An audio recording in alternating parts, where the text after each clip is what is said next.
Hi കളിയാട്ടം. Group സ്റ്റേജിലെ ഇന്നലത്തെ മത്സരം Brazil verse Morocco. ഈ മത്സരം 1-1 സമനിലയിൽ പിരിഞ്ഞു. കളിയുടെ ആദ്യ പകുതിയിൽ രണ്ട് ടീമും കട്ടായി കട്ട.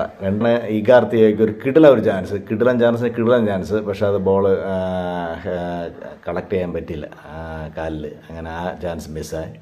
അങ്ങനെ 21-ാം മിനിറ്റിൽ ബ്രഹീം ഡയാസിയുടെ കിടിലൻ പാസിൽ ഇസ്മായിൽ സാഹിബിൻ്റെ ഒരു ഗോൾ. അങ്ങനെ 21-ാം മിനിറ്റിൽ മൊറോക്കോ. അത് കഴിഞ്ഞ് 31-ാം മിനിറ്റിൽ Vinicius junior what A goal. രണ്ടാം പകുതിയിൽ കളി വരുമ്പോഴത്തേക്കും രണ്ട് ടീമും വലിയ മുന്നേറ്റം കണ്ടിട്ടില്ല. പിന്നെ അവസാനം 10 മിനിറ്റ് ഉള്ളപ്പോൾ മൊറോക്കോ ഒരു ഹക്കീമിന് കിടിലൻ ചാൻസ് കിട്ടി. പക്ഷേ ആലിസൺ ബക്കർ അത് തടഞ്ഞു. ബ്രസീൽ വേഴ്സ് മൊറോക്കോ മത്സരം സമനിലയിൽ പിരിഞ്ഞു.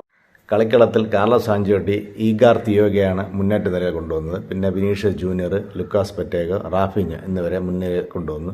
മൊറോക്കോയിലാണെങ്കിൽ Brahim Diaz, Ismail Saibari, Ounahi. Ball പൊസിഷനിൽ രണ്ടും സെയിം ആയിരുന്നു. ഒരു ചെറിയ ഡിഫറൻറ്റ് മാത്രമേ വ്യത്യാസമുള്ളൂ. പക്ഷേ ഏറ്റവും കൂടുതൽ ഷോട്ട്സ് മൊറോക്കോ ആയിരുന്നു. പിന്നീട് മാച്ചുണ്ട് രാത്രി 10:30 ലാൻഡ്. ഓറഞ്ച് പട ഇന്നിറങ്ങിയാണ്. നമ്മുടെ ഏഷ്യൻ രാജ്യമായ ജപ്പാനായിട്ടാണ് മത്സരം. അത് രാത്രി 12:30